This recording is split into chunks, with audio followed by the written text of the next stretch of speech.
Bismillahirrahmanirrahim. ولا تعجل بالقرآن من قبل أن يقضى إليك وحيه وقل ربي زدني علما ولقد عهدنا إلى آدم من قبل فنسي ولم نجد له عزما وإذ قلنا للملائكة اسجدوا لآدم فسجدوا إلا إبليس أبى فقلنا يا آدم إن هذا عدو لك ولزوجك فلا يخرجنكما من الجنة فتشقى إن لك ألا تجوع فيها ولا تعرى وأنك لا تظمأ فيها ولا تضحى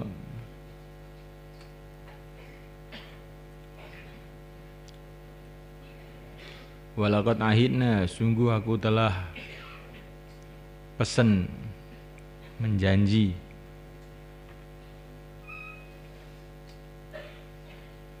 berpesan ila Adam, kepada Nabi Adam, min qablu, sebelumnya, sebelum makan makanan dilarang itu. Fanasiya, maka Adam telah lupa. Walam najid, dan aku tidak menemukan lahu bagi Adam azman, kekokohan. Azm itu keinginan yang kokoh. Wa idh qulna, dan ketika aku mengatakan lil malaikati, kepada para malaikat, usudu, pada sujudlah kamu semua, li Adam, kepada Adam, fasajadu, maka mereka pada sujud, illa iblis, kecuali iblis. Aba, dia membangkang.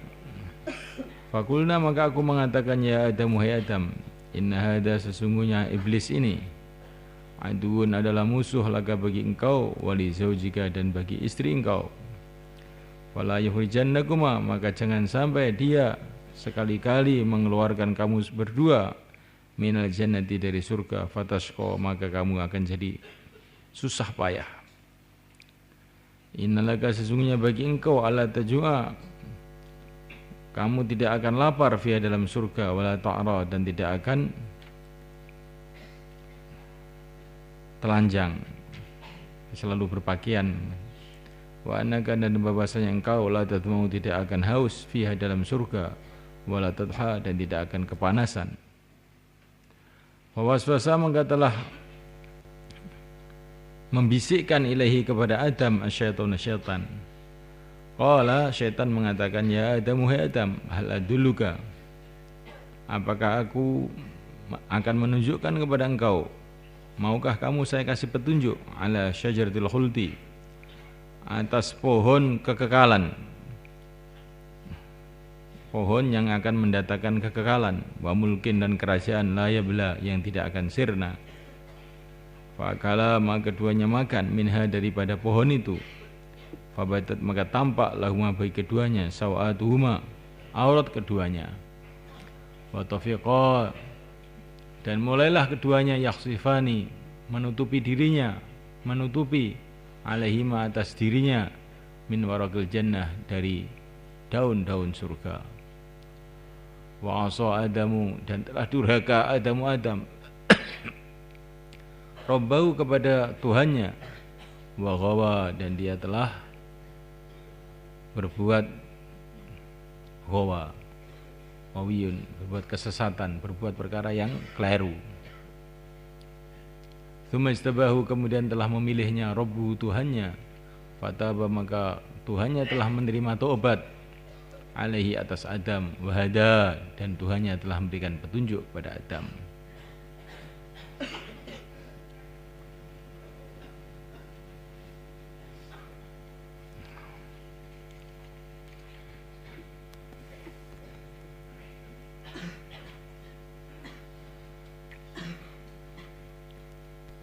Jadi ini ayat-ayat ini sebelumnya cerita mengenai apa?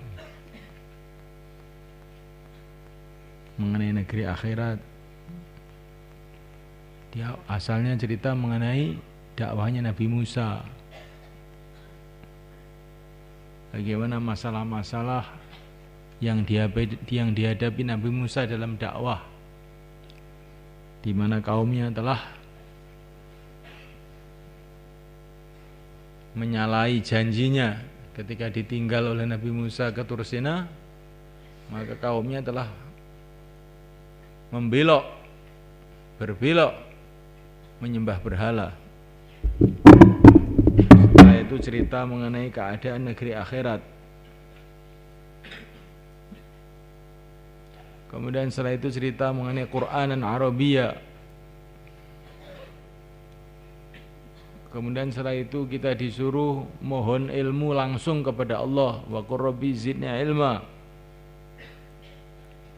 Sekarang Allah bercerita mengenai cerita makhluk Allah yang namanya manusia, anak cucu Adam alaihissalam.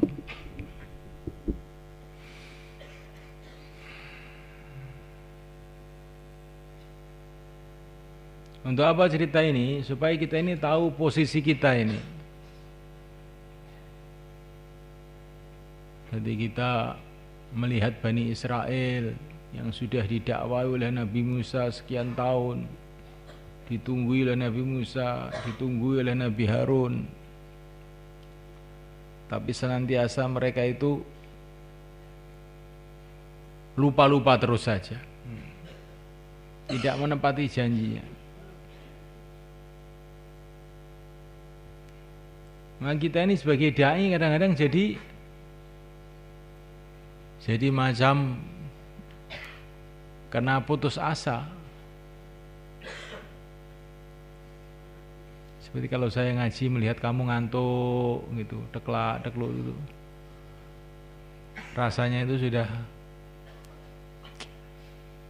ini ilmu-ilmu penting ditanggapi dengan ngantuk saja. Untuk apa ngaji? Enakan tidur aja di rumah. Setannya itu datang begitu itu. Untuk apa kerja dakwah? Itu Bani Israel ditungguin nabi-nabi, rasul-rasul juga enggak jadi baik. Malah nabinya disakiti. Ya qaumi lima tu'dzunani wa qad ta'lamuna anni rasulullah ilaikum.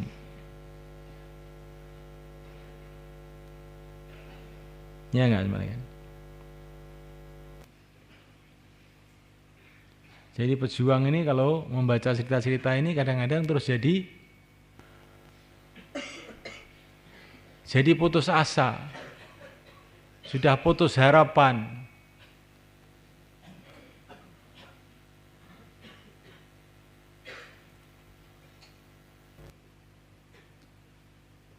Kalau orang berjuang, kalau orang nggak berjuang nggak bisa merasakan begini ini.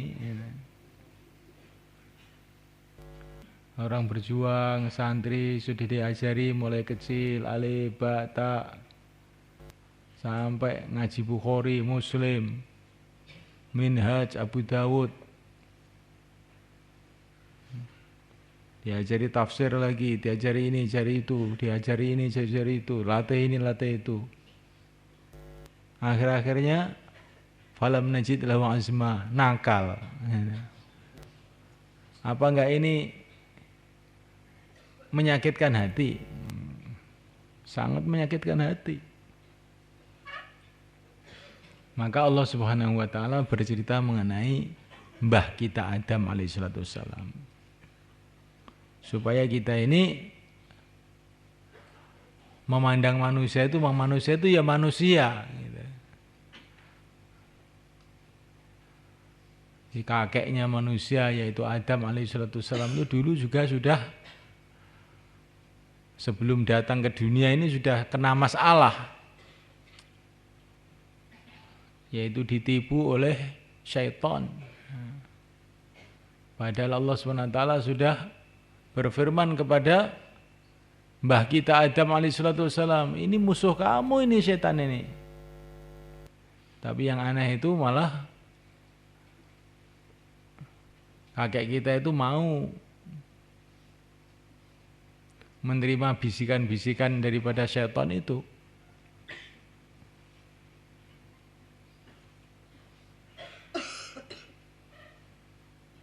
Padahal sudah dipesan, inna hadza adullaka wa li zaujik, ini musuh bagi kamu dan bagi istri kamu.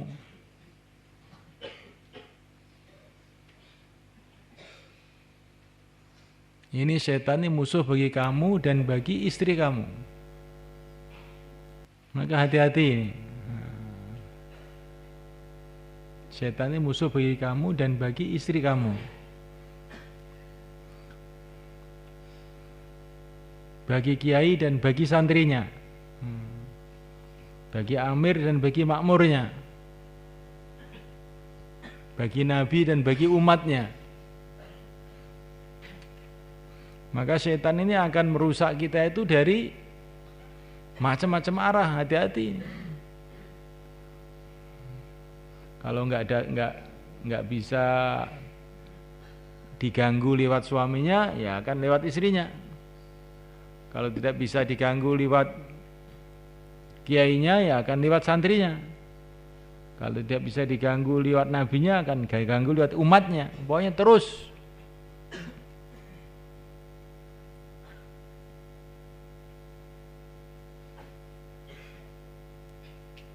Ya, ini Adam alaihissalam ini seorang nabi, seorang rasul, mendapatkan firman langsung dari Allah.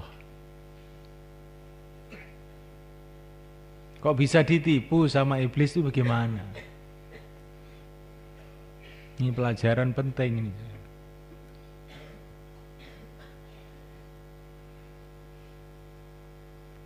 Yang pertama kali, orang itu bagaimanapun alimnya, bagaimanapun derajatnya, bagaimanapun ilmunya, wa 'allama Adam al-asma kullaha, jangan kamu merasa aman dari syaitan. Ini pelajaran ini.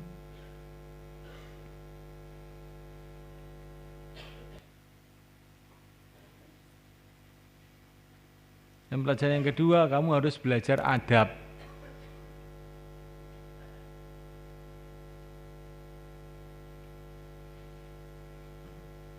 Jadi Adam alaihissalam yang sudah dimuliakan begitu rupa oleh Allah, sehingga para malaikat pun disuruh sujud kepada Adam alaihissalam. Iblis yang tidak mau sujud dilaknat oleh Allah, begitu mulia.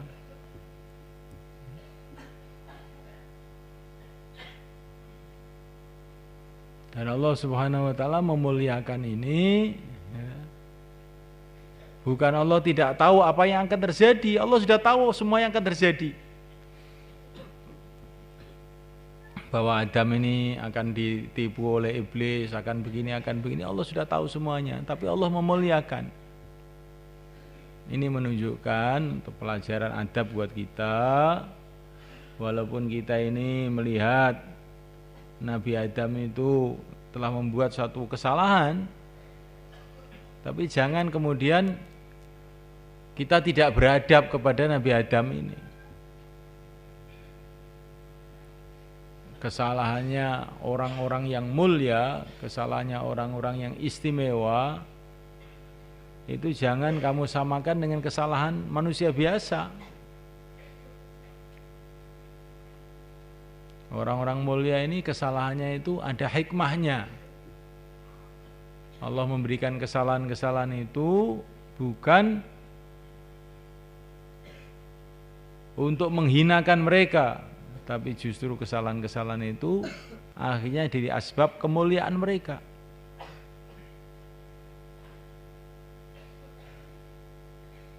Ini Nabi Adam. Begitu juga kita kepada orang-orang soleh, kepada para ulama, harus memandang seperti itu.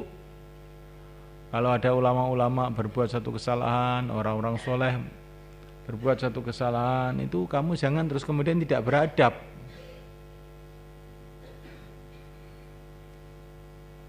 Allah sudah tahu apa yang akan terjadi pada Nabi Adam, tapi itu Allah tetap muliakan. Allah sujudkan para malaikat. Allah ajari dia macam-macam ilmu. Paham ya kawan? Maka dalam satu hadis dikatakan aqilu dzabil hayat atharatihim. Aqilu dzabil hayat atharatihim. Itu kamu baca di itu Muzilul Ilbas fil Ahadits al-Masyhurah bainan nas itu. Karangannya Anjiluni. Ada riwayat itu, aqilu dzabil hayat afaratihim. Aqilu, maafkanlah dzabil hayat, orang-orang yang mulia, afaratihim, kesalahan-kesalahan mereka, ketergelinciran mereka. Jadi orang itu orang yang soleh, orang yang baik, orang yang lurus. Kemudian terjadi kesalahan dikit-dikit, aqilu, maafkanlah dia. Misalkan kita ini berbuat dolim, orang sudah lurus, itu salah sedikit aja, kemudian kita coreng, sudah kita anggap nggak ada nilainya. Jangan begitu.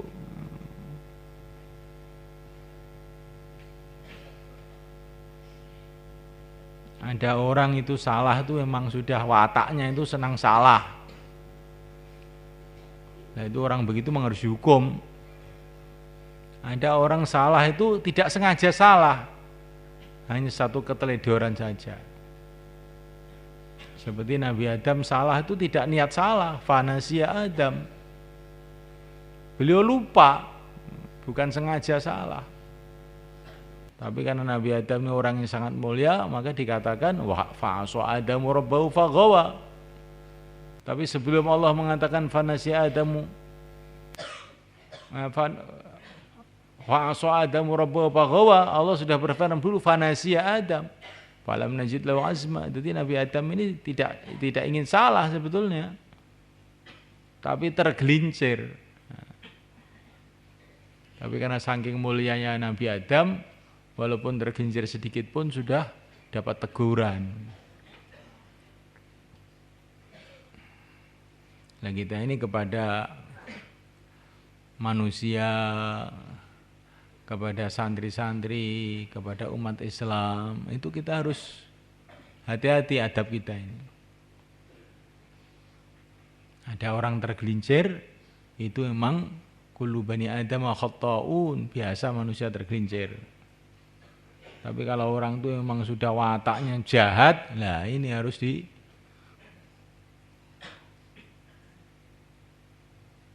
ditegasi. Nah, orang tergelincir, siapa yang tidak tergelincir?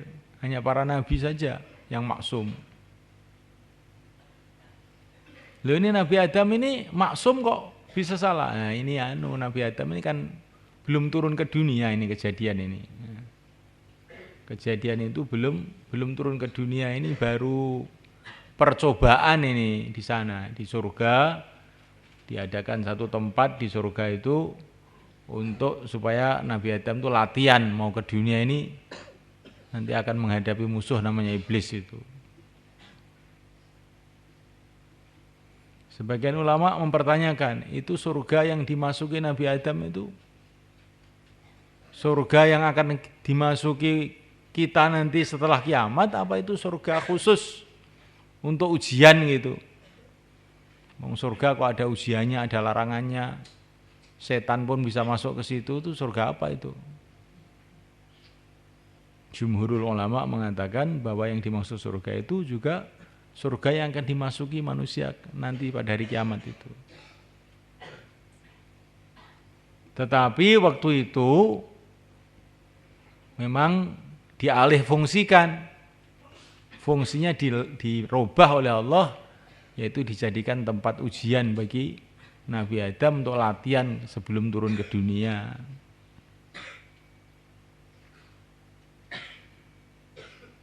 Orang sudah ke surga kok dikasih aturan-aturan, larangan-larangan. Lah kalau Allah mau melarang kenapa? Surga yang milik Allah, larangannya jadi Allah. Wong di surga kok setan bisa masuk. Lah kalau Allah masukkan kenapa? Wong setannya makhluk Allah, surga pun milik Allah. Jadi itu enggak usah dieskalkan. Sebagian ulama berpendapat bahwa surga yang dimaksud memang surga khusus diciptakan oleh Allah untuk Adam sebagai tempat pelatihan itu.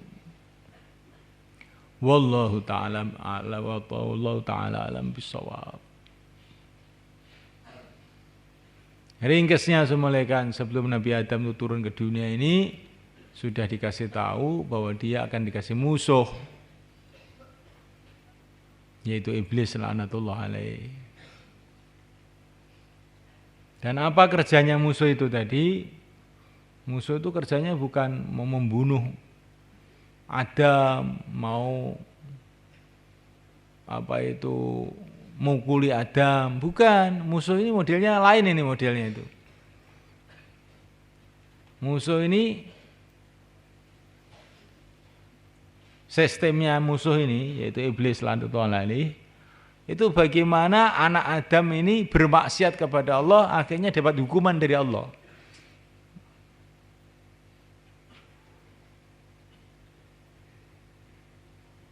Jadi iblis itu kerjanya bukan mau mencekik orang, membunuh orang, tidak. Dibunuh orang malah, kalau dibunuh malah enak orang itu. Kalau iman mati malah ke surga. Iblis nggak mau membunuh orang. Bagaimana orang itu maksiat, sehingga akhirnya dihukum oleh Allah. Maka untuk menghadapi iblis ini kita harus punya pikiran yang sebaliknya iblis. Bagaimana? Yang kita pikirkan itu bagaimana orang itu taat kepada Allah sehingga akhirnya ditolong oleh Allah. Itulah kerja para nabi. Bagaimana orang itu taat sama Allah sehingga akhirnya dapat pertolongan Allah. Kerjanya iblis, bagaimana orang itu maksiat kepada Allah yang akhirnya dihukum oleh Allah.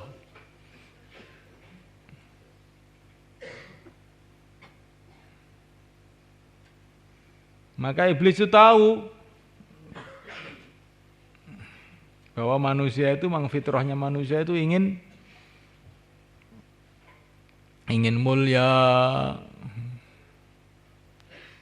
ya, ingin kekal, nggak mati-mati.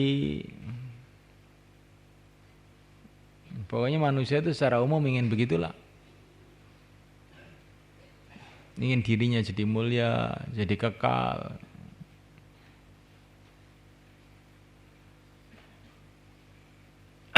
Orang-orang baik bercita-cita ingin badannya kuat, terus ibadah terus kayak malaikat.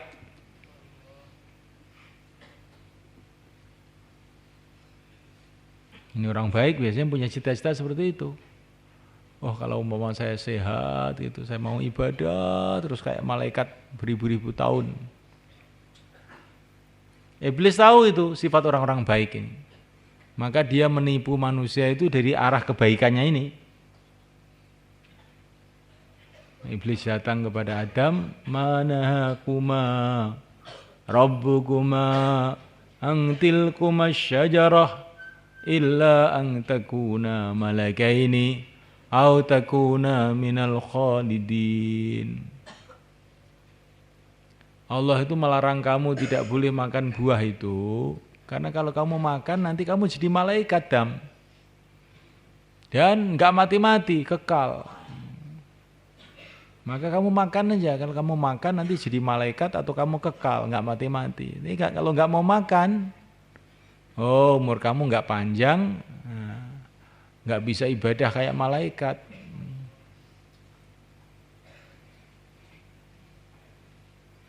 Maka Nabi Adam ini ya tertarik, ini kok tawaran bagus sekali ini.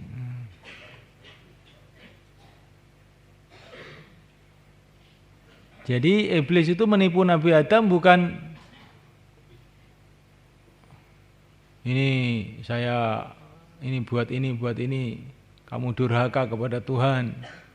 Nah, supaya nanti kamu celaka, tidak begitu. Nah, ini kalau kamu durhaka sementara, ini durhaka sedikit aja sama Tuhan, nanti justru kamu jadi malaikat bisa taat selama-lamanya. Nah, tapi maksiat dulu sedikit, nah gitu. Jalan-jalan cari hiburan ke Madiun sedikit aja, supaya nanti ada semangat ngaji lagi. Nah.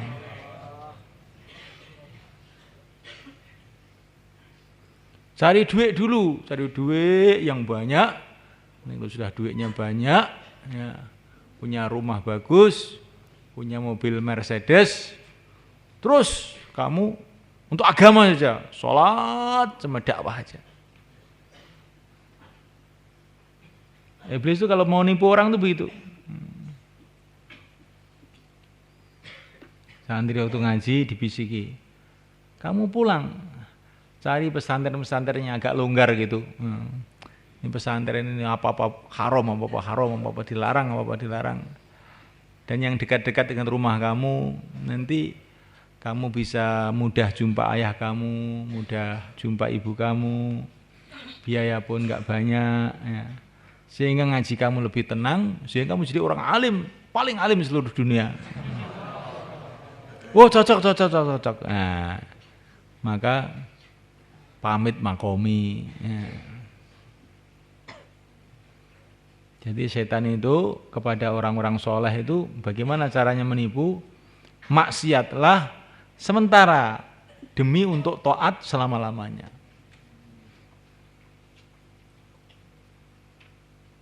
Bagaimana saudaranya Nabi Yusuf itu? Wa takunu min ba'dihi qauman shalihin. Coba. Mbah, gimana? Uqtulu Yusufa aw itrahu fi ghayabatil jubbi yaltaqitu ba'du sayyarah. Terus?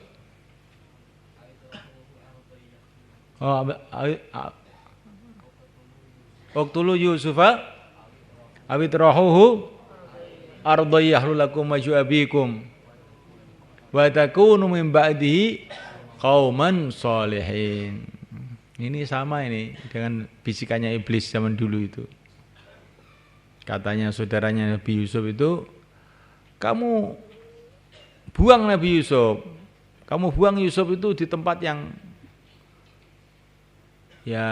jauh sana. Sehingga ayah kamu akan menyayangi kamu lebih banyak. Karena Yusuf itu selagi masih ada di rumah, ayah kamu itu konsentrasi mencintai Yusuf saja. Kamu nggak dapat bagian. Kamu buang Yusuf itu. Sehingga ayah kamu konsentrasi mencintai kamu saja. Tetapi ini sementara loh ini. Wa takunu min ba'dihi qauman sholihin. Setelah itu kamu terus tobat jadi orang soleh begitu. Ini maksiat sebentar aja dulu. Buang Yusuf ini. Setelah itu tobat.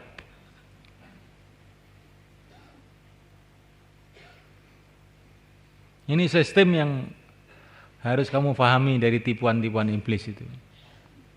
Kepada orang-orang soleh, kalau orang nggak soleh itu, iblis itu mudah tinggal nuntun aja. Kalau orang tidak soleh itu kemana aja dia mau. Tapi kalau orang soleh itu harus ada tahapan, iblis tahu. Jangan kamu sholat, jangan kamu ngaji. Oh, nggak akan ada orang mau begitu. Tapi maksiat sebentar dulu demi untuk taat yang lebih panjang.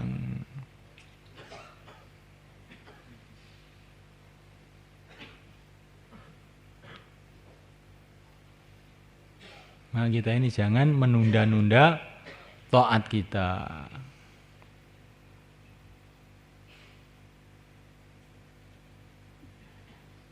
Maka ini ada ceritanya ahli ibadah pada zaman Bani Israel. Ibadah aja. Tahu-tahu ada orang datang ikut ibadah sama dia. Tapi orang ini aneh ini. Siang nggak pernah makan, malam nggak pernah tidur, sholat aja. Udah, nggak pernah makan, nggak pernah tidur. Sehingga ahli ibadah tuh heran ini. Ini orang kok sakti betul ini. Ya. Nggak pernah makan, nggak pernah tidur, nggak pernah istirahat. Itu iblis sebetulnya. Ini kalau ada orang nggak pernah tidur, nggak pernah makan itu malah harus curiga. Ini iblis ini barangkali gitu.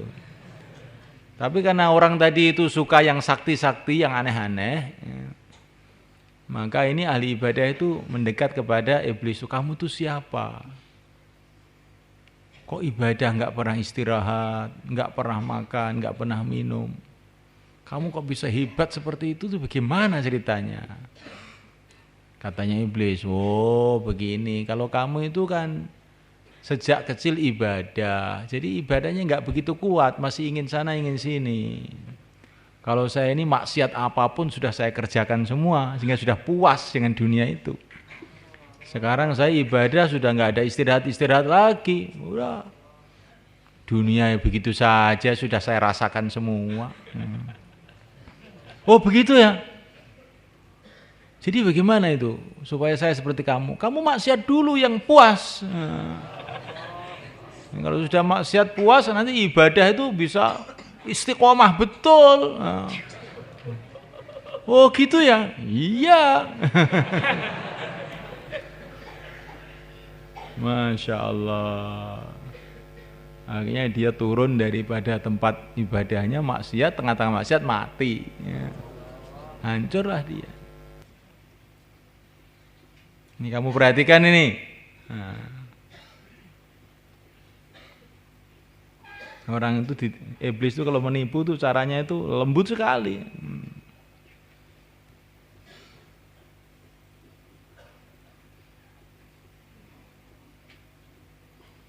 Saya capek Pak itu ngaji sudah capek, panas otak saya itu.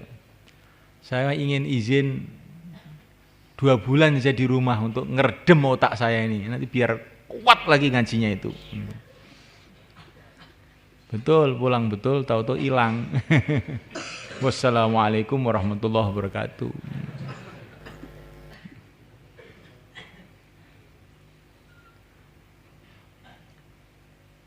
Ada lagi cerita Israiliyat, ini juga begitu. Ada orang ahli ibadah, sudah ibadah aja. Maka iblis digoda di segala arah, nggak mau, ibadah aja. Kemudian iblis ini datang, ikut ibadah sama dia. Akhirnya dia terkesan, ini orang kok ibadahnya kuat sekali, nggak pernah istirahat, nggak pernah makan, nggak pernah minum.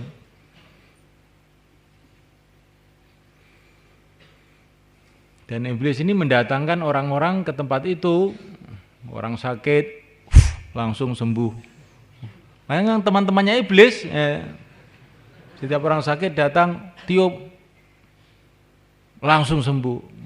Maka ahli ibadah tadi itu, hebat betul ini orang. Nah, tanya ahli ibadah itu, siapa kamu ini? Ya hamba Allah, nggak usah kamu tanya. Nah, kamu kok bisa orang sakit kamu tiup langsung sembuh itu doanya apa? Kamu mau saya ajari? Tapi nanti kalau kamu saya ajari, kamu harus korban, kamu harus datang ke kampung-kampung untuk menyembuhkan orang sakit. Dan itu lebih manfaat daripada kamu ibadah aja di sini apa? Gak ada khidmat umat kamu. Katanya iblis. Ya sudah, diajari doa-doanya. Ini doa ini kalau kamu baca, orang gila kayak apa kamu tiup langsung sembuh. Gitu ya? Ya. Maka iblis itu menggerakkan pasukan-pasukannya, bikin beberapa orang gila. Sebenarnya ya dari iblis itu sendiri dibikin orang gila. Datang kepada orang ibadah, tiup langsung sembuh. Oh, betul ini, doanya hebat ini. Hanya dia ibadahnya mulai berkurang, tiap hari cuma nyembur orang aja. Tiup lagi.